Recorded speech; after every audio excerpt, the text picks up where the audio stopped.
Hi everyone, in this little video I'm going to show you how to finish your intarsia in a neater fashion. Here's a heart I made for this tutorial. It's totally finished, and this is what it looks like on the back. To the right is how I used to finish my intarsia knitting. There were lots of tails in the back. On the left is how I finish them now. They're still tails, but they're less noticeable. So I'm going to show you different examples on how to close gaps. So when you knit intarsia, the changing of colors builds gaps in the knitting.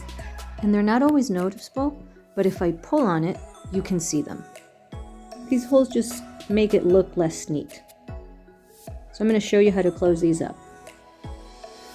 What you want to do with intarsia is to be able to close these types of holes and make them look like the rest of the knitting, so that all the stitches go in the same direction. This one is twisted to the left.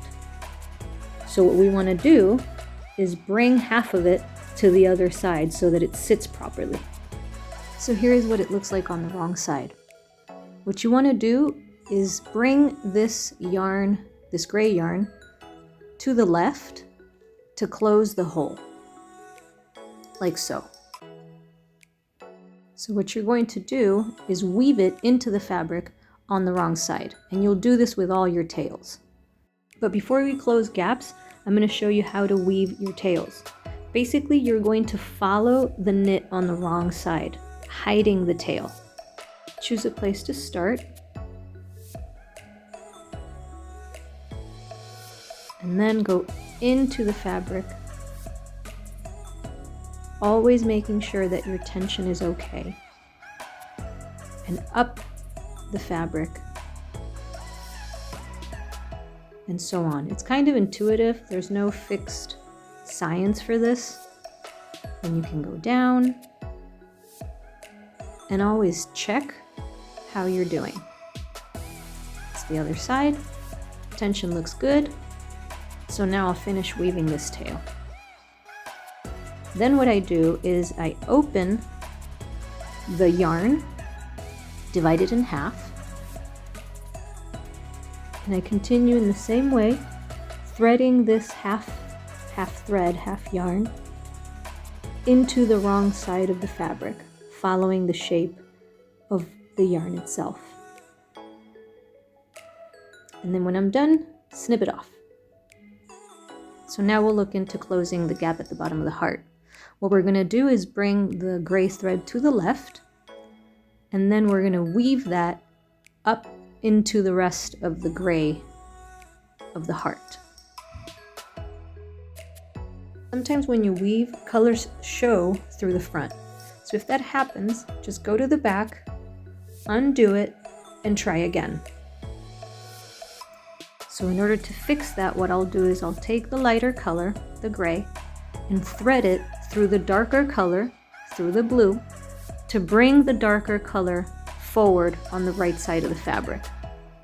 Before I finish weaving it, I'll check the other side. It looks good, seamless, much better than before. If I'm satisfied with what I did, I go back to the wrong side and finish weaving in the tail. Then I split it in two and continue weaving in the halves. And that's what it looks like. Hole has been closed.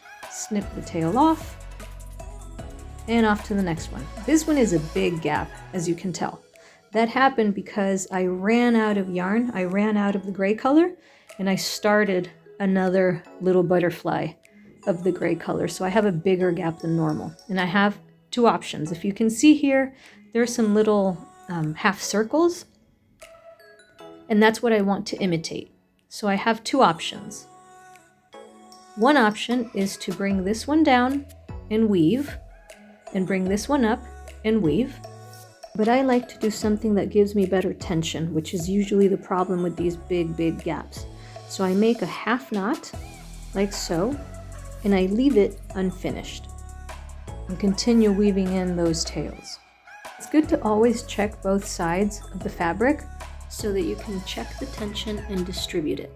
So I'll take my needle and tug a little bit on the stitches to see if I can distribute some of that slack onto different stitches to make it look a little bit neater.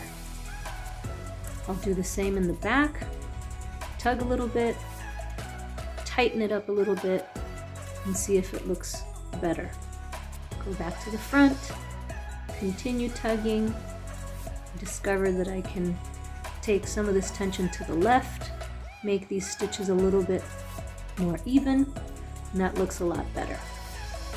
Then all you need to do is go back, tighten the knot, and continue weaving the tails that were left. This part is the same as always, just weave in and out the back of the fabric, the wrong side of the fabric. And here sometimes you can fix these tension mistakes that we were talking about a little bit earlier by weaving into those areas and closing some of those gaps. So making it just a tad more tight, just giving a little bit more tension so that those stitches can shorten and look more even. And split and weave in those halves. I hope you find these tips helpful. Let me know in the comments if I'm missing anything. Happy knitting!